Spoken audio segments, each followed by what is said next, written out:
And welcome to Coffee with Cornelius. In this episode, we will be talking about the economic response to COVID-19 in Canada, and we will be hearing from a former NDP Chief Economist, Rob Gillezeau.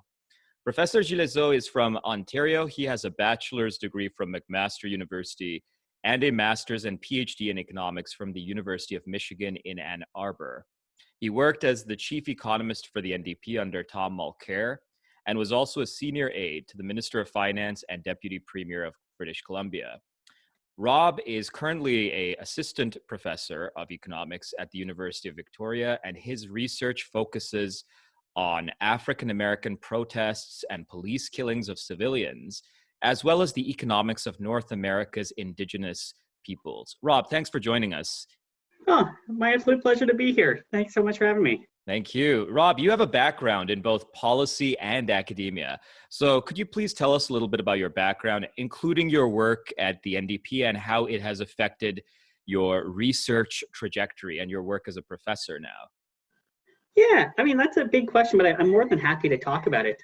I was pretty standard for a lot of economists. I did my undergrad. I was really conflicted initially between doing physics and history. So I bought time by going to the Earth and Science program at McMaster so I could delay my decision.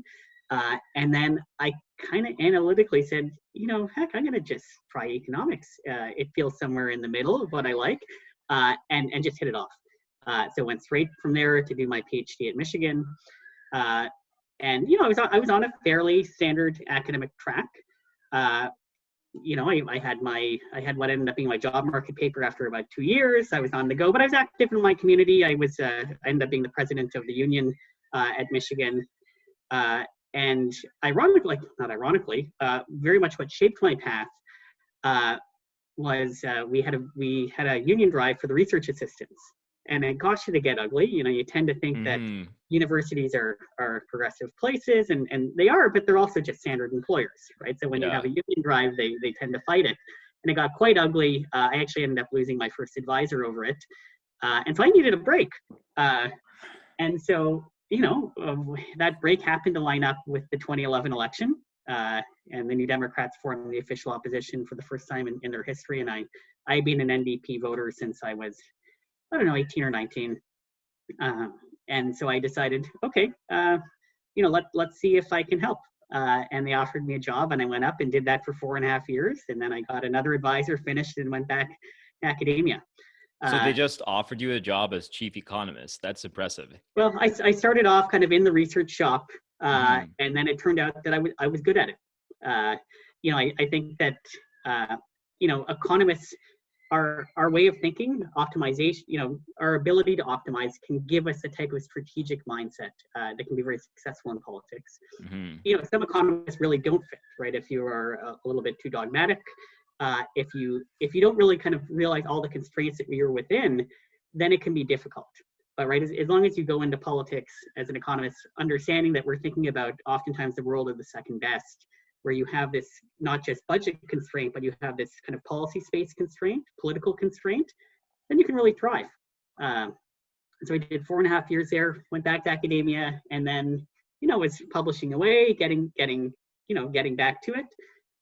And then I was offered a role in the BC NDP government here quite unexpectedly. And it wasn't a role that I felt like I could say no to. How does it influence my research?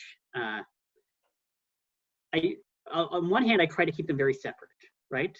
Because when I'm in the political space, I'm doing active present day policy. When I'm doing research, I'm primarily an economic historian, and to some degree that's purposeful because I never want there to be a conflict between my politics and research. But it gives this when you've been in the decision making rooms, when you've been in the debate, it gives you some sense as to pragmatically, right? How did different policies arise? Why are we in some of the jams we're at? And how do you frame your results in a way that are actually going to be useful to a policymaker? So certainly that, especially on my work on Indigenous peoples, that continues to play out. Right. Yeah. And does it help with your teaching too? I imagine it does. I imagine students are fascinated that you have some policy experience, right? That we're not just looking at a blackboard. Yeah, and it is central to how I teach. I teach Hmm. the fourth year economic policy class at UVic. And it's funny, when I first arrived, I'd only ever had experience in opposition. So I very much taught a fusion of applied economics to public policy issues, but then also real things that would matter if you were going to go and maybe be a civil servant, right? So how the Treasury Board process works, what are all the different reports that are put out? What is the role of the Auditor General? And I very much had a critical view there. And then when I was able to go back and teach after my time in government, right, I could talk about how do you actually make a budget? Hmm.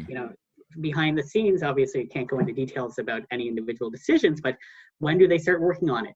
How does this go through different departments? How does it go through the Treasury Board? And where does economics fit into that process? And living in a government town, a large share of our students are going to go and become civil servants. So it's been enormously helpful. And then even when teaching economic history, so many people writing in the area now are writing on historical policy and how it can be relevant to today. So applying that political and policy lens, natural fit. Yeah, especially during the time of COVID, there are a lot of COVID-19 related policy papers. I'd like to ask, though, what unique skills does an economist bring to the policymaking table? As a profession, what do we bring uniquely to policymaking? Yeah, we bring a whole bunch of different things. Like one, I'll just say, economists are a bit of a unique breed, right? We have a different worldview and a different approach than folks with almost any other training. And so regardless of where you fall on the political spectrum, you're going to tend to be an outlier in that policy space, right? If you're on the left, if you're on the right, you're always going to be a little bit different. Practically, where do I see value? And it's concepts that they seem so obvious, but they're often ignored in policymaking. So opportunity cost and marginalism, right? These things. So Econ 101 concepts, first year economics concepts. Yeah, and it seems really, really silly. And I would say more often than not, the bureaucracy deals with opportunity costs reasonably, but not always well. But the principle of marginalism, right? So thinking about you change, you add one more, what changes? That is often absent. For example, where do you see this? I would say more often than not, when the civil service or someone, if you're in opposition in the policy shop, when they generate a new policy, if they're not an economist, it's going to have a sharp break, right? So you're going to go along and say you have a benefit for low-income people. It's going to be you get $1,000, and then you hit an income of 10,000, and you earn one more, and it drops to zero. I would say a good 80% of policies I've ever been handed to me have had that type of sharp break. And as economists, we know, right, that's often really, really bad with respect to incentives. And it creates inefficiencies in the system. And so it seems silly, but like just thinking about marginalism is so helpful. Beyond those sharp breaks, an economist can also help think about the policy environment in aggregate, right? So even if you think about marginal rates, for example, with the tax for a benefit, people are often going to forget how it interlays with all of the existing taxes and benefits in the system. And so you might end up with an aggregate marginal effective rate structure that looks, again, very, very different. So economists are able to add so much into that discussion. And how can economists, I think, be successful, right? Oftentimes we're going to want the best policy. And as economists, we certainly have an obligation to present that best policy, right? We always want to put that forward. But politics and policymaking is often a world of the second best, right? There are oftentimes a million constraints that stop us from getting to where we want to go. That can be political, but something that I would say I learned during my time in government was it can often be administrative. And administrative challenges are real, right? Those are real constraints that can stop us from getting to the best solution. So once economists start thinking within those constraints, we can help optimize to what might, to an outside economist, not seem like the best solution, but in practice is the best solution. So if I can ask you about this marginalism concept, right? Because some of my viewers, this might be foreign to them. So let's talk about some of the COVID-19 policies that are put in place, right? So some of the COVID-19 policies basically have a cutoff. If you're below a certain income, you get a subsidy. Would this be, I suppose, place that marginalism can actually inform policy. Yeah, I like definitely. And I'll say with the COVID-19 policy, what's really interesting is, right, normally with a type of benefit like the CERB, right, why do we not want a sharp cutoff? We don't want a sharp cutoff because it'll discourage work, right? Mm-hmm. That's typically the reason. But in this case, right, the federal government quite correctly wanted to discourage work, right, for the when they wanted Sure, everyone to be at yeah. home. Social So in this case, distancing. they Yeah. put in this sharp break. They put in this, economists call it a discontinuity. They put it in because that what is normally a downside is actually a positive here. Now the tension is going to be, right, as we begin to reopen, we don't necessarily want to keep people at home, right? Oh, And it's especially tough because it's varying province to province, right? British Columbia appears to have the crisis fairly well contained and is starting to reopen. I guess Quebec is also reopening, but they do not appear to really have things as contained as elsewhere. So you could imagine that maybe if Quebec were going to stay shut down a little bit longer, right, you would want the CERB to keep that sharp cutoff. But in BC, you probably want to still have some type of income support, but you want it to be flexible for people going back to work. So you'd want to shift from, right, a sharp break at $1,000 of earned income to something smooth, so that you right. can still get partial government support even if you only go back at part-time hours. So is this a problem then in terms of COVID-19 policy? And I'll pivot to this right away because this is my next question. I'm just asking about the federal response here. Is the federal response too much of a blanket response? Because as you mentioned, different areas of Canada have different problems, different challenges when it comes to COVID-19 and the economy, right? And there's different structures to the economy across different Canadian provinces. So is this a problem that there's a blanket, let's say CERB? Oh, I mean, no. Mm-hmm. I'll get out there and say no. And certainly up front, the answer is no, right? I think as an economic historian, putting an apples to apples comparison is really difficult. But when we look at the scale of the shock here, the Great Depression really is our best comparator. And certainly, if we went and we removed the welfare state, if we thought that we had the same institutions as when the Great Depression hit, this thing would have been, well, it already was nasty, right? But think of how Mm-hmm. much more nasty it would have been. So, are there lots of imperfections in the federal response? For sure. But am I happy that they went and dumped, I don't know, roughly 10% of GDP into the economy very rapidly? Yeah, yeah. And am I happy that they did it in a way that encouraged behavior consistent with public health guidelines? Yeah. So I think in that respect, it was a very smart move. I think the order of magnitude of the spend was probably pretty close to right. So that's not a problem. And on the front end, it worked better in that, right, the public health challenges facing the country were very similar at the beginning. Did BC catch the COVID-19 cases earlier than everyone else? Sure, but within a couple of weeks, this was a crisis facing everyone. Reopening is going to be a challenge because the federal government has the fiscal capacity to offer these programs. Some provinces have that fiscal capacity. BC could afford it, Quebec could afford it, Ontario could probably afford it, but Newfoundland can't afford anything like this. Even Manitoba would be pushed. And so, right, well, like as we start to reopen and provinces are in different positions, yeah, we want policy variation province to province, but a whole bunch of provinces actually don't have the fiscal space to do anything. And so we probably need to, and this is really difficult for the federal government, but in an ideal world, imagine that all the provinces saw COVID conditions shifting together.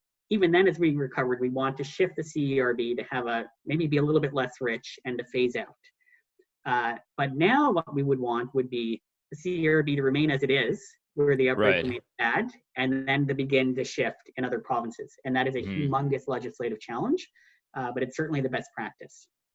So can the provinces do anything more in the face of this crisis? For example, I'll give you an example. Paid sick leave, I don't believe is really well instituted in any province except perhaps Prince Edward Island.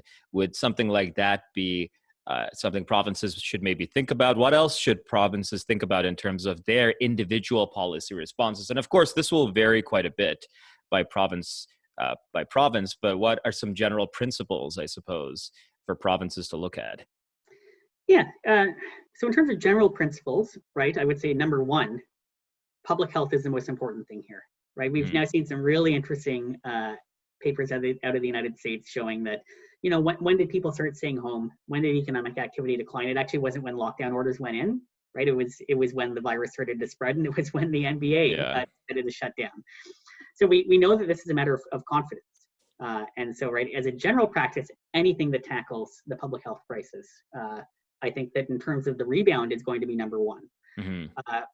But thinking about particular policies within there, yeah, provinces have really different fiscal capacities, but, you know, let's put the Newfoundlands of the world off to the side and think about provinces that have a bit of space. You know, we're getting towards the end of this period, but there have been a number of gaps in the federal benefit. You know, they've now closed the one for seniors, but that was a meaningful gap for a while. Quits were potentially a bit of a gap. People on income assistance facing big price increases.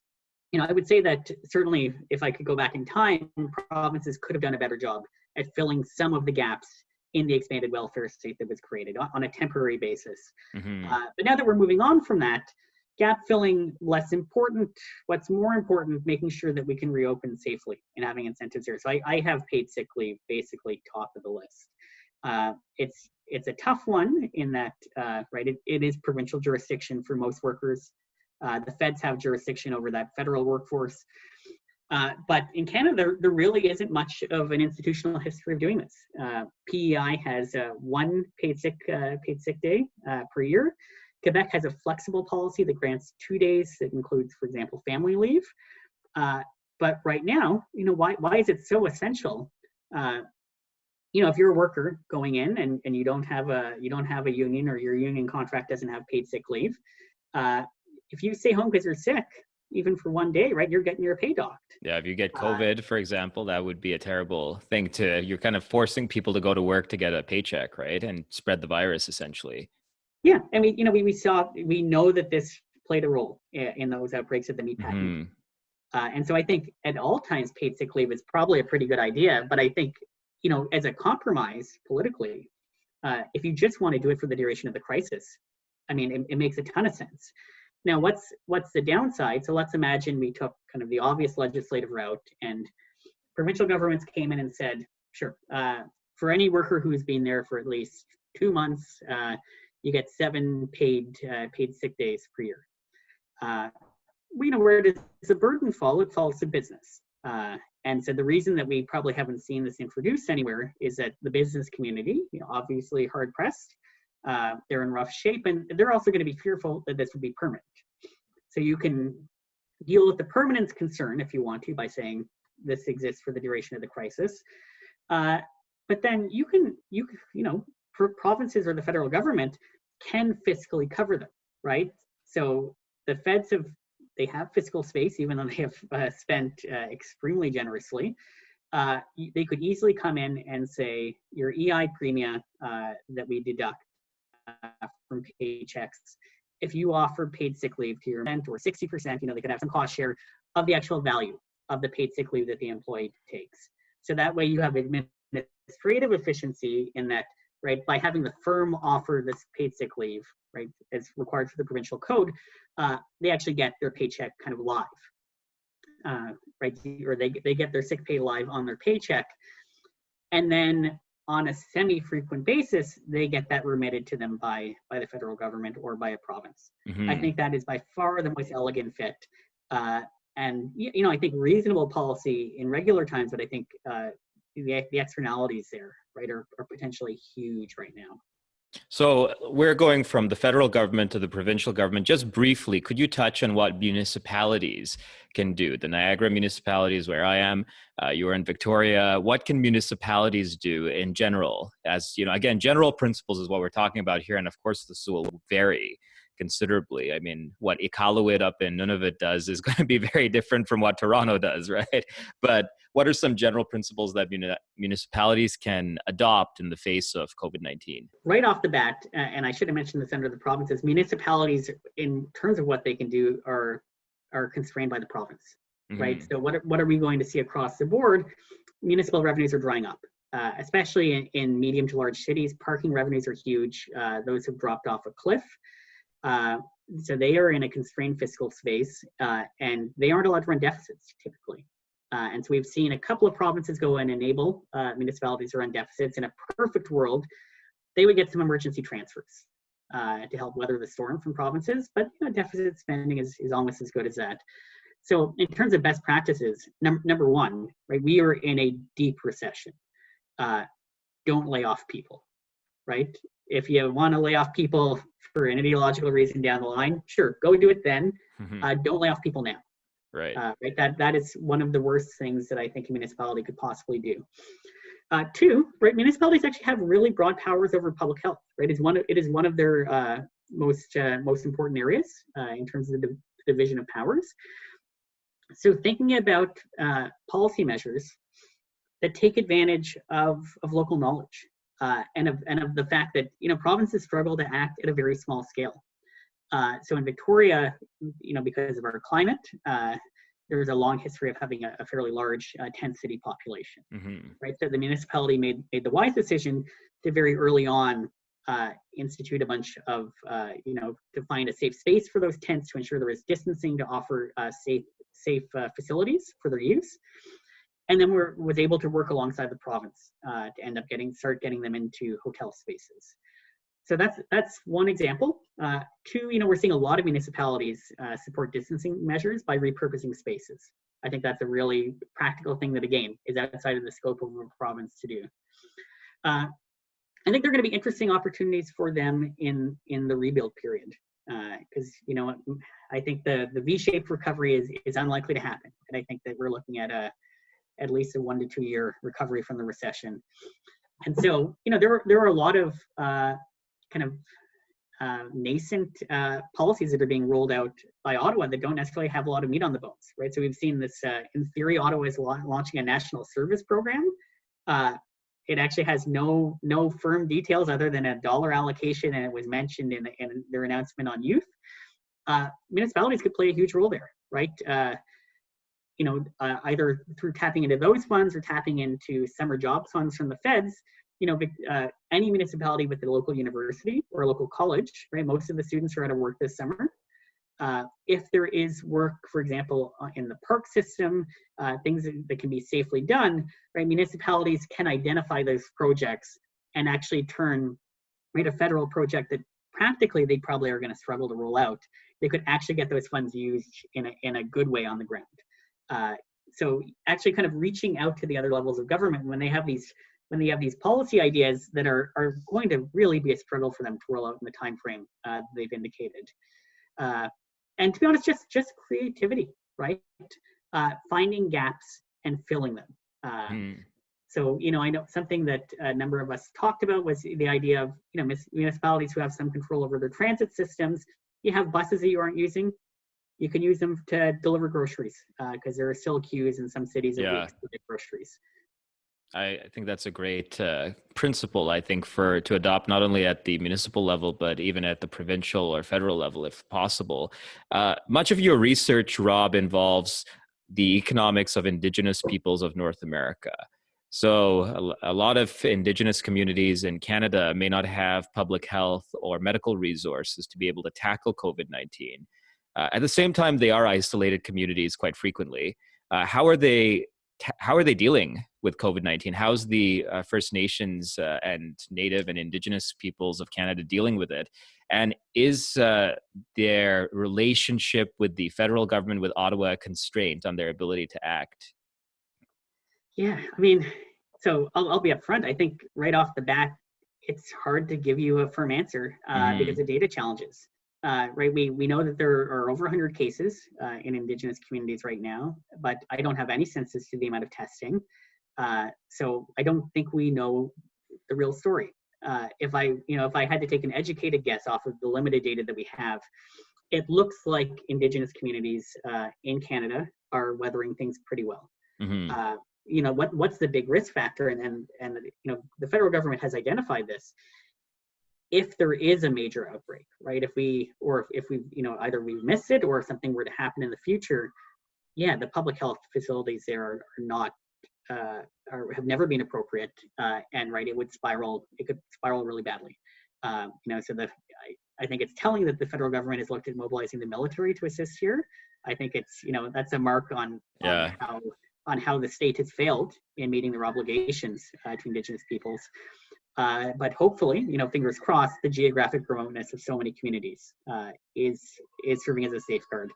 Certainly out on the West Coast, we've seen a number of First Nations basically, close off the borders.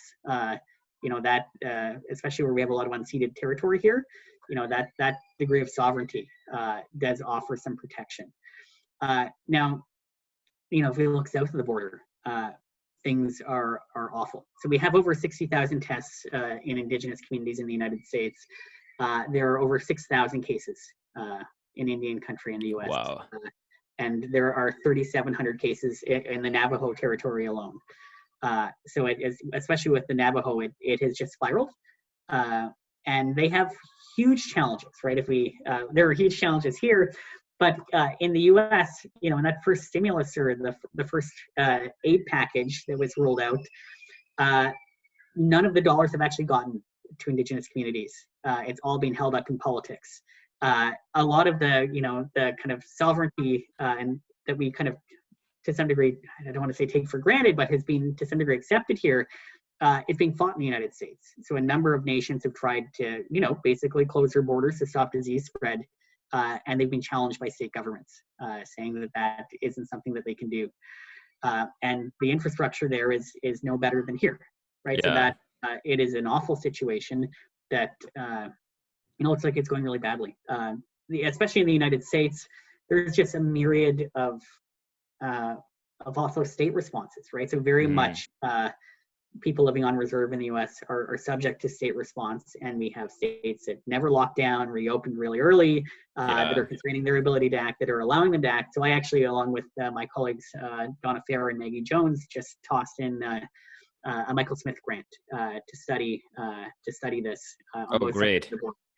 Yeah, ideally, we want to figure out, one, how subnational, so how state and provincial decisions impact the spread on reserve. But then two, we actually have seen Indigenous governments introduce a number of policies in their own communities, sometimes challenged, sometimes not, and whether or not those have been effective.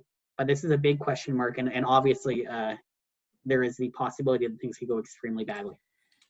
I'm just wondering, how does the United States' native population, Native Americans, have so many cases, and why particularly the Navajo? Is it population density? What's going on here that explains the high number of cases?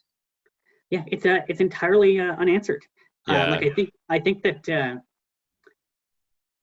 I could imagine a million different reasons, and I don't want to say anything that isn't accurate. I think that one thing we know about the outbreak in the United States was that there was a large number of cases that were not documented, right? Yeah. The virus was clearly circulating for a long time before the United States started to respond. So that plays a role for sure, right? It was probably in these communities before they had any idea. And even if you're going to lock down, if the virus is already there, that puts you in a difficult position. But two, more broadly, right? Where do I feel somewhat comfortable saying that we would see the spread more rapidly in the United States and in Canada? Access to basic things like plumbing, housing, right? A lot of the things that we take for granted from a public health perspective aren't available to Indigenous people in the United States in many communities. So that is going to cause a more rapid spread. As to the Navajo themselves, I don't know, and I'm hoping to be able to answer that in research going forward. Yeah, I hope you manage to get some answers, because that's interesting. Do you think that COVID-19 is going to change the way that we teach economics? Will it transform economics textbooks? And what I mean by that, I'll give you an example. We teach in first-year economics comparative advantage as a, reason for why countries should engage in free trade, right? But we often don't talk about the downfalls of free trade. And there are sophisticated critiques of free trade, which I think are coming to the fore in this crisis. For example, should you have all of your PPE equipment made in one country? Should you have vital things like antibiotics made in one country? Because when that country experiences an outbreak and you want to protect yourself against that outbreak, you may not be able to get that PPE. You may not be able to get those antibiotics, you may not be able to get those medicines. In other words, should you put all your eggs in one basket, right, with free trade? Do you think it's going to change the way that we teach economics, or should it? Yeah, I mean, will it? I actually don't think so. I think that we are a slow moving discipline. Maybe it will, but I'd be surprised. Should it? I mean, in some ways, yeah. I think that importantly, it should shift our emphasis. So what am I thinking to right now? When I teach my policy class, I use a textbook by James Brander on kind of Canadian applied micro policy.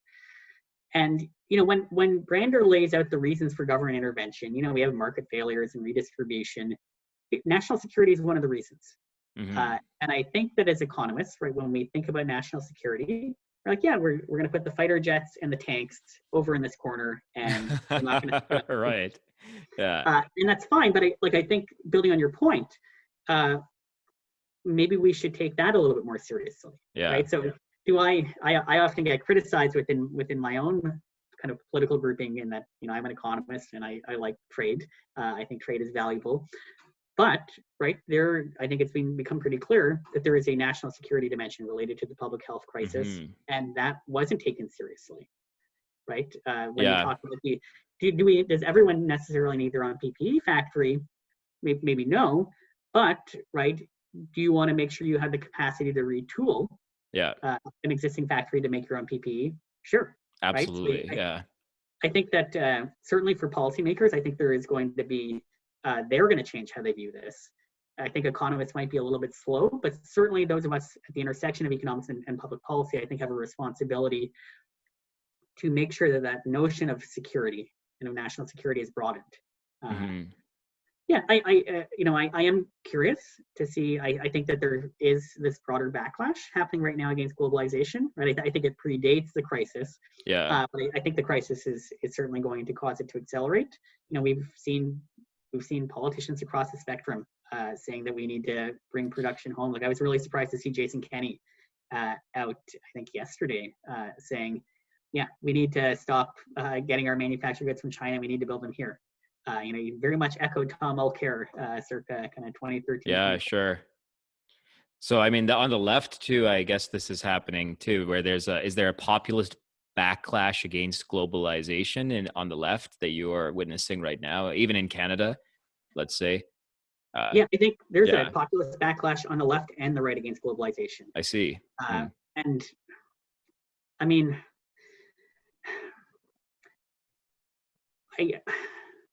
I think the wrong thing to do would be to look inwards right now, right? I think I will say that I am particularly worried. We've had growing xenophobia on the West Coast for a number of years. I think previously linked to the housing crisis out here, and now being amplified by the virus. A combination of xenophobia, right, mixed with kind of a close your borders, bring everything in. Gosh, is that we've seen things like that before, and that makes me extremely uncomfortable. If we want to ground this shift in certain values around treatment of workers, around national security, great, right? Let's find a balance, but let's not turn our backs on trade and on a community, right? A global community that is more integrated than it's ever been before. There are risks from a public health dimension to that. But I also think there are big benefits with respect to, respecting your neighbors in the international community, with respect to how you engage with people of different backgrounds, races and ethnicities. I would be very worried that a sharp economic shift to being a little bit more nationally based might have broader implications in a way that I would be very uncomfortable with. Right. Okay. So let me ask you a question, Rob. You have a lot of policy experience. What advice would you give? And, this is for my students too, as well as the people who are watching this who might be considering going into economics as a career. What advice would you have for these people really considering going into grad school, maybe doing a master's degree or a PhD in economics? What should they think about in terms of their planning? Okay, so right off the bat, I went straight undergrad to PhD. I have always regretted it. I think it was a huge mistake. Really? So I would say, like, Yeah. if you know, Yeah. if you were going to be the next Nobel Prize winner, sure, go and do it. Yeah, But, sure. if you think you might do something else, if you think you're going to be a professor, but you're not, you're not that once in a generation talent, take your time, get some life experience. Hmm. Obviously, the crisis shifts that a little bit, right? Yeah. It may be the best time to find work, but outside of the crisis, I think it's really important. There are a million careers I think I would have been a better economist if I had experienced for even a year or two. Yeah, and so I would take advantage of that. So that's one takeaway. Two, I would say, you need to map things out. You want to figure out, and this is always the advice that I give to my students who are considering graduate school, where do you want to be working in 5 to 10 years? Hmm. And if you're not sure where you want to be working in 5 to 10 years, what are the 2 or 3 positions that you might want to hold? And is a graduate degree in economics consistent with that? Right. So, And if it you may want to not go, be. Yeah. And it may not be, right? Yeah. yeah, and if you want to be a civil servant, right, or say you think you want to be a civil servant or a professor of economics, should you go and do a PhD straight out of your undergrad? Probably no, right? Go and do a master's, a 1-year master's. You'll see what real research looks like, and that'll inform your choice between the two. So I think that's really important, right? You wanna map things out because a PhD is difficult.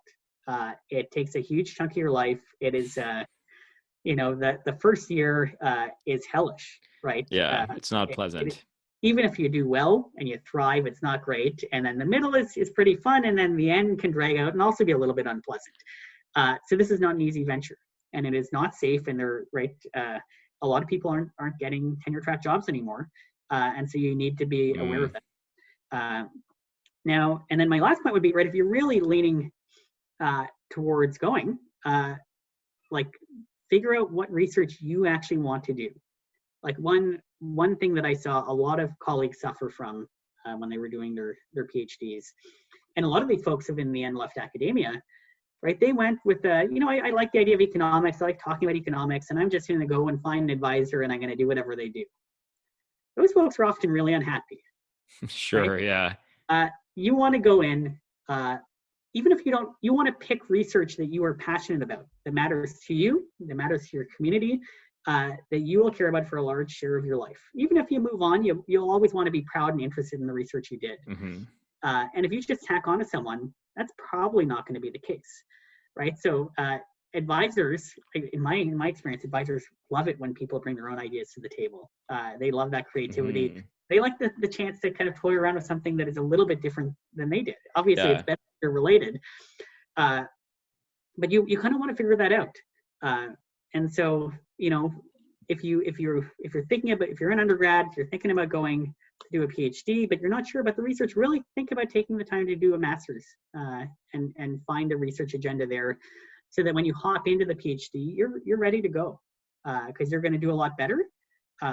You're going to be happier with your work. But then also, if you have an agenda coming in to do your PhD in economics, you're going to get more respect and more time from the professors in the department, because you will be Yeah. taken seriously as a researcher. Yeah, this is great advice. And we're getting to the end of our interview, but I'd like to ask you, Rob, where can we find you? You have Twitter, you have a website, and also tell us a little bit about the research that you're doing now. Just a few lines, that would be great. Yeah, so where can you find me? I use Twitter a fair bit. It's at Rob Gillezeau. So that's ROBGILLEZEAU. And then my website is rob-gillezeau.com.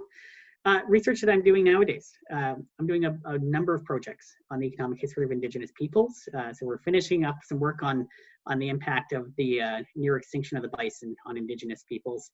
A new work that will have a working paper up actually in about 2 to 3 weeks.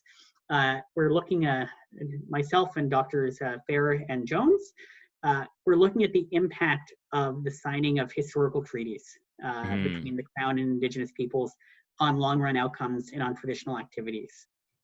And then we're starting a new project that I'm really excited about, where we are looking at basically all of the shipment provisions, all of the annuities provided out of Ottawa, out of the Indian Annual Affairs reports. So we're digitizing that this summer. That is so cool. That's going to be a pretty great database. Yeah. Are you So going to put it out? Are you going to put it online?